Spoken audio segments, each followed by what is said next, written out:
Bonjour, alors aujourd'hui on se retrouve dans un contexte un petit peu particulier.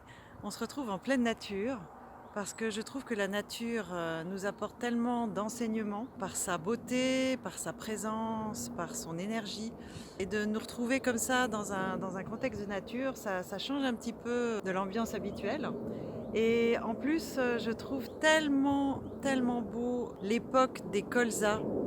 C'est une époque qui dure environ 15 jours, 3 semaines dans l'année. Et la floraison est toujours autour du 15 avril. Et là, je trouve ça tellement magnifique avec ce paysage de montagne derrière que je voulais vraiment pouvoir faire cette vidéo dans cette couleur de jaune, cette couleur lumineuse. Et en même temps montrer que la nature nous apporte, comme je l'ai dit, par sa beauté et puis aussi par ses cycles, par ses renouvellements. On voit qu'il y a le printemps là qui est en train d'éclore de toutes les façons possibles. On aura l'été, l'automne et l'hiver et que à l'intérieur de nous, comme on l'a vu déjà dans une précédente vidéo, on a aussi cette présence à nos propres cycles, mais on est aussi très sensible à ceux de la nature. Voilà, je voulais aussi cette nature parce que dans une dizaine de jours, ce magnifique champ de colza qui est derrière moi, il aura perdu toute sa floraison et tout ce jaune aura disparu. Donc c'est aussi pour montrer ce caractère éphémère, ponctuel de tout ce qui est dans la nature et qui est en perpétuel mouvement. Et en même temps, ça nous apprend à l'apprécier et à être vraiment présent à cette beauté quand elle est là avec nous et qu'on peut l'admirer.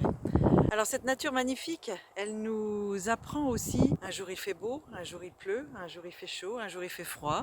Là aujourd'hui il y a beaucoup de vent, le vent est froid. En même temps cette magnifique floraison que nous avons à côté de nous ici, dans une dizaine de jours aura totalement disparu. Et donc c'est aussi le fait d'apprécier ce moment-là et de l'apprécier d'autant plus qu'il ne va pas perdurer. Et que la vie, elle nous invite vraiment à comprendre ces phases de passage et de transition. C'est une bonne introduction en tout cas pour aborder l'aspect entre Saturne et Neptune, cet aspect qui vient de démarrer au mois de janvier 2021 et qui est une phase fin de cycle. Comme ce sont deux planètes lentes, cette phase va durer environ 5 années. Donc c'est une phase sur la durée. Mais elle est intéressante parce qu'elle arrive juste après toutes les configurations puissantes que nous avons eues en Capricorne dans l'année 2020 et juste après la conjonction Saturne-Jupiter à 0 degré du Verseau au moment du solstice d'hiver en décembre 2020. Et juste derrière, en janvier, les deux planètes, Jupiter et Saturne, ont commencé leur phase fin de cycle avec Neptune. Alors, qu'est-ce que ça nous invite à vivre ? Alors ces phases fin de cycle, en fait, elles représentent vraiment la fin d'un temps, la fin de quelque chose. C'est vraiment des périodes de passage, des périodes où on se prépare à quelque chose de neuf qui est complètement inconnu, mais on sent que l'ancien n'a plus cours. On ne peut plus fonctionner comme avant. Il y a quelque chose qui est en train de se terminer. Ça peut être parfois extrêmement inconfortable, extrêmement difficile ou même perturbant. Il y a souvent beaucoup de turbulences, beaucoup d'éléments qui deviennent soit lourds à porter, soit totalement inconsistants. On ne sait plus comment faire les choses, on n'a plus forcément de prise. On pourrait donner un petit peu comme image un déménagement. Par exemple, on prépare nos affaires, on range, on trie, on jette, on donne, on évacue l'ancien lieu de vie et en même temps, on ne sait pas forcément où est-ce qu'on va encore habiter. On n'a pas encore forcément trouvé la nouvelle maison. Parfois, il faut mettre les meubles dans un garde-meubles et se retrouver dans un lieu qui est un petit peu un lieu de sas. C'est aussi une image qui va bien avec les fins de cycle, c'est cette période de sas, cette période où on est entre deux mondes. On n'a pas les pieds sur la terre, on n'a pas les pieds dans l'eau, on en a un de chaque côté et en même temps, on n'est ni vraiment d'un côté ni vraiment de l'autre parce que les choses ne sont pas encore terminées et ça, on le sait. Et en même temps, elles n'ont pas encore commencé non plus de l'autre côté. Donc ça peut être assez inquiétant et on peut avoir deux attitudes vis-à-vis de ce type de phase. C'est soit essayer de conserver, garder, préserver l'acquis, se cramponner au passé, se cramponner à ce qu'on connaît, ou alors au contraire se dire, eh bien écoute, j'y vais, je plonge. Je ne sais pas où ça va me mener, mais en tout cas, c'est le processus de la vie. Et je vais avec elle, je vais dans le courant, je vais dans le flux. Et donc cette attitude va être effectivement très intéressante dans ce type de passage. Et on peut aussi voir les fins de cycle un petit peu comme un accouchement, comme une naissance, c'est-à-dire quelque chose se termine, cette période de gestation est en train de se finir, on va se retrouver dans le monde de l'incarnation. Et au moment de la naissance, il y a vraiment une partie de turbulence pour l'enfant, pour la mère. C'est un véritable tsunami qui se passe. Donc ici, on entre dans ce processus et on le fait avec les énergies de Saturne et de Neptune. Ce qui est intéressant, c'est que ce sont deux polarités véritablement très différentes. Saturne nous invite à être posés, à être les deux pieds sur la terre ferme, à être vraiment dans notre structure, dans notre incarnation. Il représente vraiment notre colonne vertébrale, ce qui nous tient debout. Ici maintenant, notre présence, notre structure intérieure, notre colonne vertébrale psychologique. Saturne, il a besoin de tenir bon et de nous maintenir dans la situation dans laquelle on est. Alors que Neptune, il nous ouvre complètement sur une situation impalpable, inconnue. Il nous demande quelque part d'oser quitter les certitudes, de prendre la mer, d'oser se jeter à l'eau, d'être véritablement dans une confiance dans la vie qui fait que là, on va aller avec le flot, on va aller avec ce qui se présente. On va s'ouvrir et on ne va plus rester accroché aux éléments qui pouvaient être sécurisants précédemment. Et en même temps, c'est important de le faire avec la structure saturnienne. Donc l'un et l'autre, ils sont vraiment interdépendants. Parce que si Saturne est trop fort, eh bien on va se rigidifier, on va être plus hermétique à ce qui va se passer, on va pas vouloir accueillir ce changement, on va se tendre, on peut risquer aussi de se briser par la montée des eaux ou de résister de manière trop forte. Et puis si Saturne il est trop faible, eh bien il est trop poreux, trop perméable. Et à ce moment-là, on n'a pas assez de structure et on peut se voir totalement dépassé par ce changement, par cette transformation qui s'annonce et se sentir un petit peu flotter au gré des vents comme un petit bouchon sur l'eau. Et puis, par contre, si Saturne il est bien structuré, bien posé, finalement, il est le parfait réceptacle à la demande neptunienne. Et en fait, il peut permettre de contenir les eaux, c'est-à-dire toute cette montée de la vie intime, de la vie profonde, de ces sources d'énergie, de ce monde de l'invisible. À ce moment-là, Saturne en est le parfait réceptacle. Donc on voit à quel point Saturne et Neptune, c'est vraiment la rencontre de deux mondes.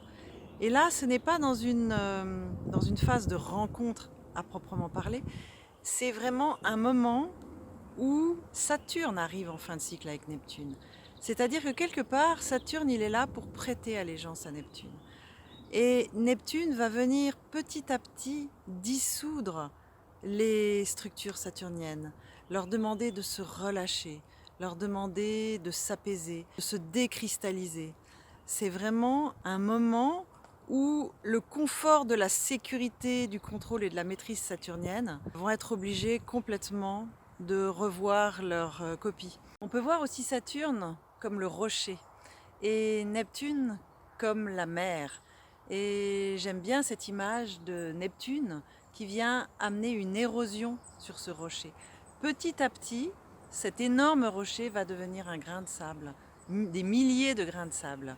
Et en fait, Neptune en nous, il vient nous laver, il vient nous purifier, il vient nous permettre de nous libérer de toutes nos résistances, de tous nos conditionnements.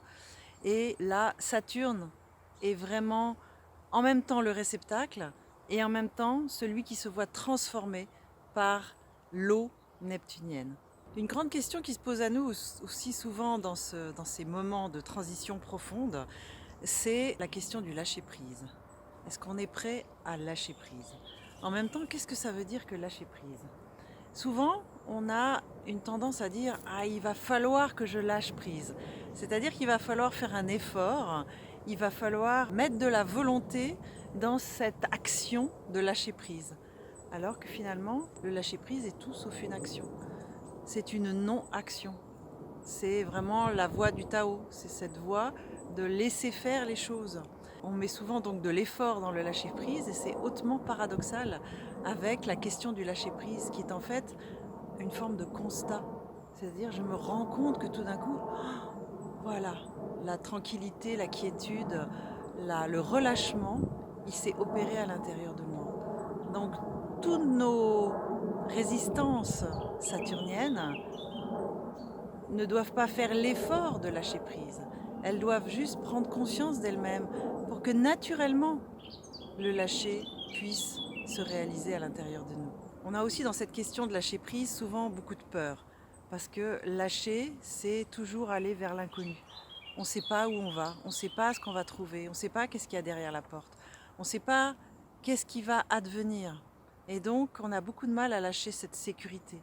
Et en fait, c'est plus notre personnage, notre personne humaine, notre personnage social, notre histoire, le rôle dans lequel on a été, avec nos sécurités matérielles, humaines, relationnelles, toutes ces sécurités-là qui ont beaucoup de mal à lâcher.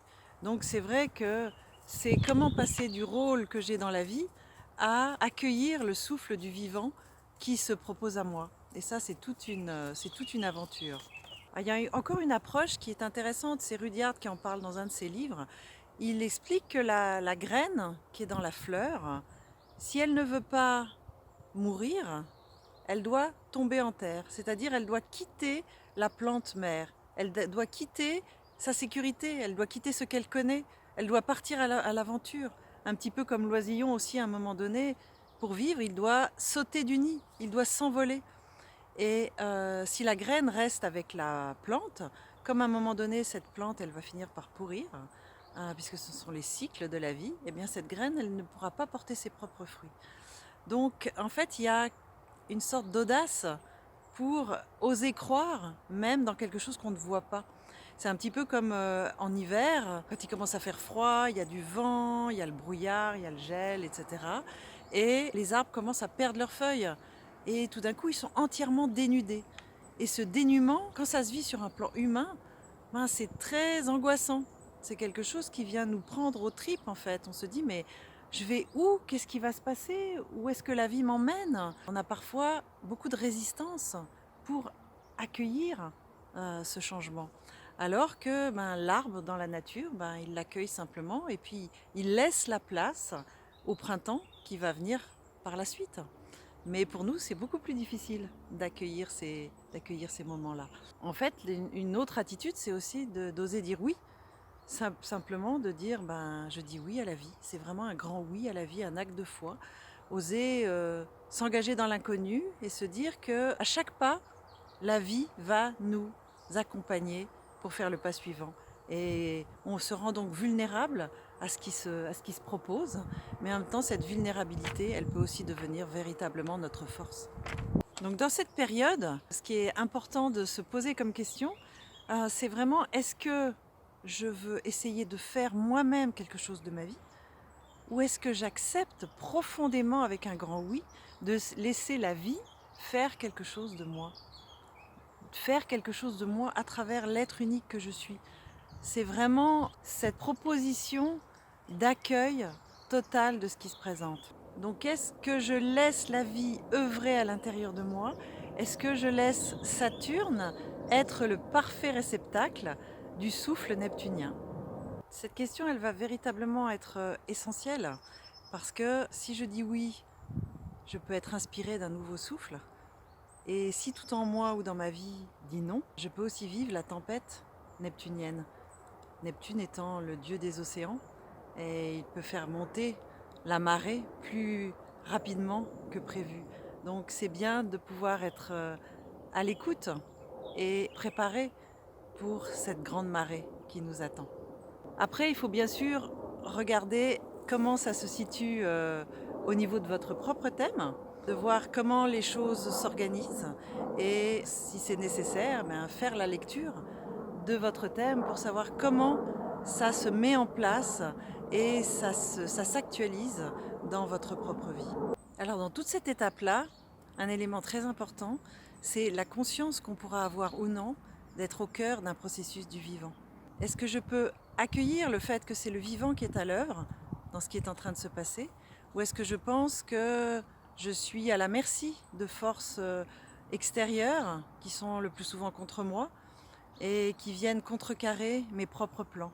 ou est-ce que je pense que la vie est à l'œuvre et que si je la laisse faire, elle va me présenter quelque chose qui sera vraiment le plus approprié pour ma propre vie. Alors pour finir cette petite vidéo un petit peu particulière, dans les champs de colza, je vous invite déjà d'aller lire l'article qui est en lien dans la description pour compléter tout ce que je vous ai dit dans cette vidéo. Et puis je vous souhaite d'accueillir avec bonheur l'arrivée de Neptune dans votre monde saturnien et de démarrer en beauté cette nouvelle aventure. Je vous dis à très bientôt!